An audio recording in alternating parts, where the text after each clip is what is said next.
wanted to give you a couple of updates this morning.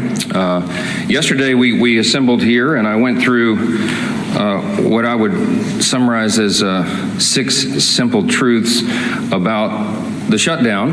I started with the background, a review of how we got to where we are, and then talked with you about the Democrats' counter-proposal and some of the absurd things that they've been demanding to reopen the government. And then I gave you an update on the current status. We did some questions. Well, sadly, that status has not changed. As you know, last night, the Senate Democrats, the same group, voted again to keep the government closed. So that was their 5th vote to shut the government down on the American people. It is regrettable and sad, and real pain is being felt by real people because of these political shenanigans. So today, instead of the 6 simple truths, I'm going to give you 5 key facts, okay? And then we'll do some questions. I'll be more brief today. I do think it is incumbent upon us to mark the tragic anniversary of October 7. And I'll just say just a very brief word about that. There's a lot that could be said. But there are protests right now around the country and around the world against Israel. And it makes no sense. We have to remember what October 7th marks. It was a massacre. You had 1,200 people that were murdered, many of them tortured and raped. I mean, just the most heinous crimes. Bloodthirsty Hamas terrorists went into villages of Jewish people in Israel and murdered babies and put them in ovens. It's unspeakable, and I won't go into the gross detail of what happened, but it was just terribly, terribly tragic. And then, of course, they kidnapped 250 people. It was the darkest day for the Jewish people since the Holocaust. And these are objective facts, and right now there are people protesting against Israel for fighting a war to defend their people and their homeland. And I would just say this very brief. I was on a radio interview this morning at WABC in New York. One of my friends there is Sid Rosenberg, and he is the host of that program, and he is himself Jewish. And we were talking about this, and we were talking about the good versus evil thing, and he said a lot of Jewish people these protests around the globe and against the wrong side. And I just said to Sid, and I'll read it to you. I brought my Bible in here this morning. Let me just I said, Sid, I'm always comforted by this passage in the Psalms, the Old Testament, the Christian Old Testament. But this is the Psalm of the Jewish people, the Psalm of David, Psalm 37. And it says, commit your way to the Lord, trust in him, and he will do this. I'll read it to you. Trust in the Lord and do good, dwell in the land and enjoy safe pasture. Delight yourself in the Lord and he will give you the desires of your heart. Commit your way to the Lord, trust in him, and he will do this. He will make your righteousness shine like the dawn, the justice of your cause like the noonday sun. It says, be still before the Lord and wait patiently for him. Do not fret when men succeed in their ways, when they carry out their wicked schemes. I told my friend Sid on the radio, and he was comforted by it, and I think others will be as well. We're all comforted by this. I know that the God of Abraham, Isaac, and Jacob is fully in control. We'll let that rest there. Let me talk about the shutdown here real quick, and I promised you just 5 fast facts, 5 key facts, okay? I'm going to start with Leader Schumer's record, because he is leading the opposition, and he is the one telling the Democrats to keep the government shut down. Chuck Schumer has been in Congress for 44 years. He was first elected to the House in 1981. Just for reference, I was 9 years old. I was in the 3rd grade when Chuck Schumer came here to Congress. Throughout his entire career, he has been very, very consistent about the necessity of keeping the government open until just now. In fact, I want to read to you an excerpt from 7 months ago, his floor speech on March 13th, 2025. This is Senator Chuck Schumer in March of this year. Quote, on the Senate floor, while the CR bill is very bad, the potential for a shutdown has consequences for America that are much, much worse.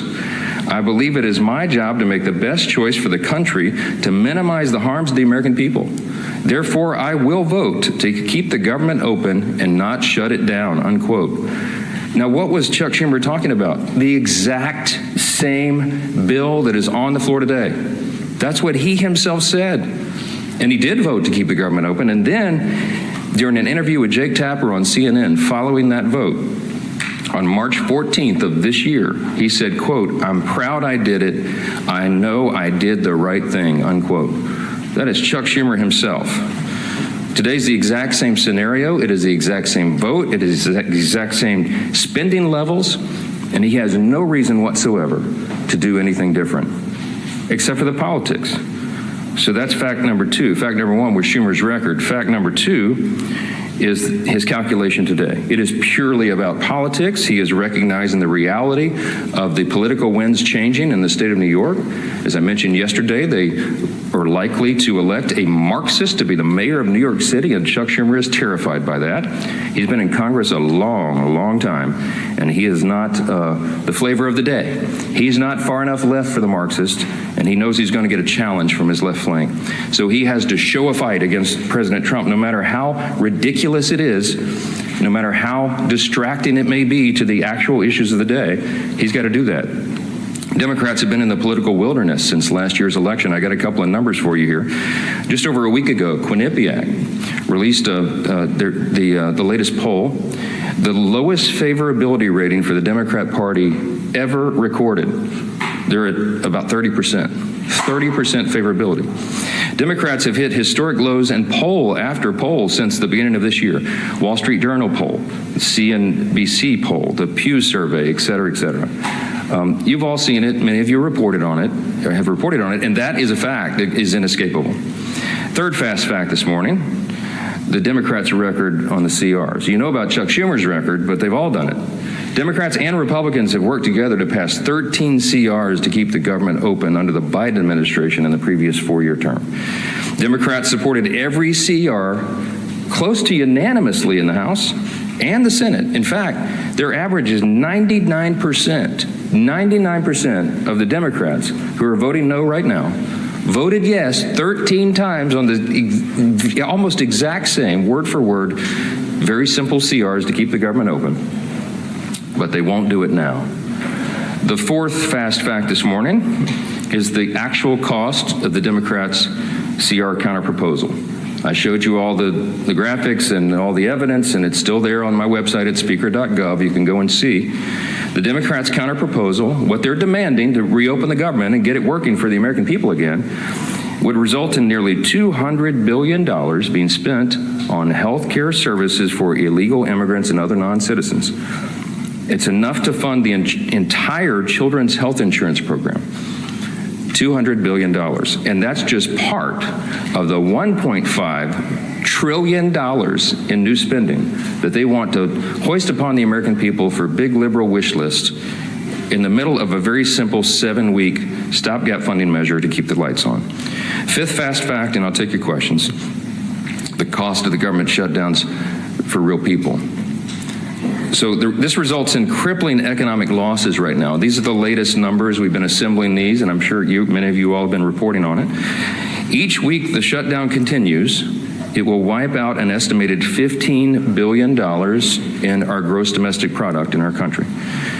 A month-long shutdown would mean not just 750,000 federal civilian employees furloughed right now, but an additional 43,000 more unemployed Americans across the economy, because that is the effect, the ripple effect that it has in the private sector. You could go state by state, and we could have charts and graphs this morning and show you what it's going to mean to every state, but what the shutdown means in the state of New York, for example, that's Chuck Schumer's state. The impact there is a decline of $1.2 billion per month in GDP. That is the pain that is being wrought. And I, again, have to mention that when you shut down, as they have, women, infants, and children nutrition programs, veterans health services, the disabled, the elderly who receive health care at home, all these programs are now being shuttered because the funding streams have stopped. We have troops. We have Border Patrol agents, TSA agents that are all serving, protecting all of us, protecting the country without pay right now. Real hardships for real families. And it cannot drag on any longer. We are pleading with the Democrats in the Senate to do the right thing. The Republicans are united 100%, and we have proven it with our votes. The President, the Republicans in the Senate, and of course the Republicans in the House have done the right thing. We have all advocated to keep the government open. We have all voted repeatedly over and over to keep the government open. And it comes down to the necessity of 60 votes in the Senate. We only have 53 Republicans. And so we have to have a handful of Democrats who will wake up and do the right thing and stop inflicting pain on the American people so that they can score political points. I'll take your questions. Yes, ma'am. Hey. I would like to know, do you think all those federal employees will receive the back pay if they keep their job? And then also, we saw in the Democrats' CR almost $500 million for PBS and NPR, $174,000 in death benefits to those 3 Democrat lawmakers' families who recently passed away, $437 million for the European Bank. Could you also comment on those 3 provisions too? Yes, I mentioned in the counterproposal, the CR for the Democrats presented, it's $1.5 trillion. And if you go through it, and we have, and you analyze what it is they're requesting, it's a list of absurd priorities. They know that we could never do that and would never do it because it's wrong. For example, they want to give $500 million back to the Corporation for Public Broadcasting. In the One Big Beautiful Bill, we eliminated that line. We don't believe that taxpayers should be funding biased news organizations and subsidizing their operations. That might have made sense 30 or 40 years ago, but you don't need that service anymore. Look how many media outlets are present in the room this morning. Media and information is ubiquitous. It's 24/7. It's live all the time, and it's on the internet. We don't need taxpayers funding that, and they were all left-leaning, biased organizations. We're not doing that again. And some of these other priorities that you mentioned, there are many that we could list that are just outrageous. It has nothing to do with the current proposal to keep the government in operation for 7 more weeks so that we continue the appropriations process. We're trying to fund the government, and you need Republicans and Democrats to work together to get that done. With regard to whether the furloughed civilian employees of the federal government will receive back pay, it is true that in previous shutdowns, many or most of them have been paid for the time that they were furloughed. But there is new legal analysis. I don't know the details. I just saw a headline this morning. I'm not read in on it, and I haven't spoken to the White House about it. But there are some legal analysts who are saying that that may not be appropriate or necessary in terms of the law requiring that back pay be provided. So I'm sure that'll be there will be a lot of discussion about that.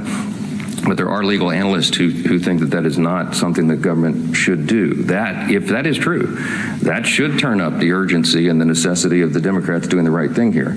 Even more pain, more than I just listed, for more people. So we got to figure it out. Back row, yes, sir. You've spoken repeatedly since the shutdown began about the impacts on FEMA, the National Flood Insurance Program. Talk about how you're from a hurricane state. If this is a priority for you, why not bring the House back and vote on a reauthorization for an FIP or for WIC or the troops pay or all those things like that? Well, there's a lot of issues that we need to address, and we work on flood insurance, the flood insurance program all the time, those of us in hurricane states. But the work of the House has been done, and we have to get the Senate to reopen the government so that we can come back and handle all of these very important end-of-the-year issues. There's a lot of things on the table. FEMA has sufficient resources right now to do that. We do have to extend the flood insurance program, annually, effectively, to make sure that it's there. But we'll do that. We'll do it in due course.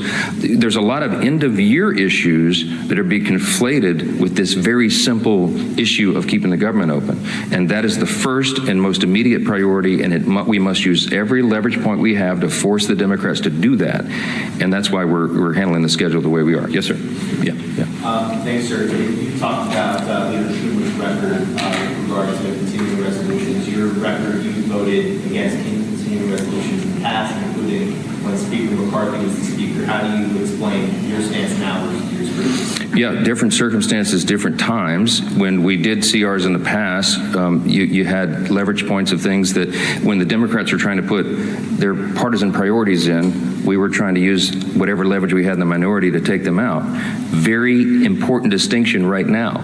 We did not put in Republican priorities in the clean CR. I could have put some of our priorities or poison pills or things that Democrats had done in the past to us. We didn't, and that's why there's nothing to negotiate right now. People say, why aren't you negotiating? I don't have anything to offer. I can't go to a clean CR and say, let me pull off the Republican priority and make it more palatable for you, because we didn't add that in. It's simply a status quo continuance. One of the things we objected to back then was these were Biden-level policies and spending. I still object to that. But what I'm trying to do is keep the government open so that we can readjust those things. And as I gave you the long background yesterday, the summary of how we got to where we are, the appropriations process is working again. And we're going to be able to reprioritize federal spending, but we have to allow the time for that to continue, and we need 7 more weeks. But every day that they keep the government open, it gives us less time to finish the job. I'm talking about when McCarthy was the speaker and you guys had the majority. Yeah, well, we had divided government as well, right? The Democrats were, Chuck Schumer was over here negotiating in the Senate, and that's what's so ironic about it. When we were in the Oval Office, Chuck Schumer looked the president in the eyes and said, I've always been very fair. I've always allowed the Republicans their priorities. And I just looked at him like, oh, what? I'm sitting right here. I was the guy you were negotiating with. I called him at the 11th hour, I remember very vividly, and asked him not to put in a terrible poison pill. It was a big Democrat priority that is outrageous to the conservatives. And he said, yeah, I'm sorry, Speaker, can't help you, and literally hung up on me, you know. So now he wants me to be a fair broker. I have been. I gave him much more grace than he ever deserved. Yes, sir. Jake, sorry. As a matter of principle on the back pay, I mean, understanding that there are people who have opinions about everything and analysis about everything, do you believe as a matter of principle that furloughed workers should receive back pay? Yeah, I hope that the furloughed workers receive back pay. Of course, we have some extraordinary Americans who serve the federal government. They serve valiantly, and they work hard, and they serve in these various agencies doing really important work. I can tell you the president believes that as well. He and I have talked about this personally. He doesn't want people to go without pay, and that's why he pleaded with Chuck Schumer to do the right thing and vote to keep the government open. We don't want this to happen. The key point, the important point to remember here is this can stop right now. They'll get another opportunity to change course and open the government. And then we'll have all these policy debates, as we always do. This, again, is a deliberative body. We've got 535 individuals serving here between the Senate and the House. We've got to have the time to do all the deliberation, but you got to have the lights on to do it, and that's the whole point. Yes, sir. Some of your own members have expressed concern about the expiration of the ACA tax credits. Marjorie Taylor Greene has been the latest one. There are concerns that when they expire, premiums for millions of Americans would skyrocket. Why not begin negotiations on that issue right now? Because the government is closed, and as I mentioned, that's a December 31 issue. There are lots of conversations and deliberations and discussions right now, even bipartisan amongst members, about necessary changes that would have to be made, pretty dramatic changes, to even have that considered on the floor. But look, I'm not going to forecast the outcome of that. The whole point is you keep the government open, and then we have those discussions. We were always planning to have those discussions in the month of October. That's how the process works. And this is a very complicated issue. It's not a simple one. And you have, as I mentioned, there's probably 400 different ideas on the table of how to modify, change, or improve that if it is indeed going to be extended. And there's lots of concern all the way around. But there's no way that if 4 of us can go in a room and just snap our fingers and say, oh, here's the solution, let's get it done. We haven't had time to do that. And so we will, but we have to get the lights back on and get everybody here working again in their committees, through their processes, and on the floor in order to have fruitful conversations about that. So we'll hope that we'll do it. Yes, sir. Congresswoman Greene specifically said that Republicans do not have a plan to deal with health. Congresswoman Greene does not serve on the committees of jurisdiction that deal with those specialized issues, and she's probably not read in on some of that because they've still been sort of in their silos of the people who specialize in those issues. When we get the conference back and when everybody's back together, we'll go through a lot of that. I mean, I've spoken personally to a number of members in the last 3 days, Republicans, from the most conservative member to the more moderate member, with their various ideas on that. There's a lot of work that's been done on that. It's implied as if this has been some sort of ignored issue. It's not that at all. Okay, but everybody's entitled to their opinion. I mean, not everyone knows everything.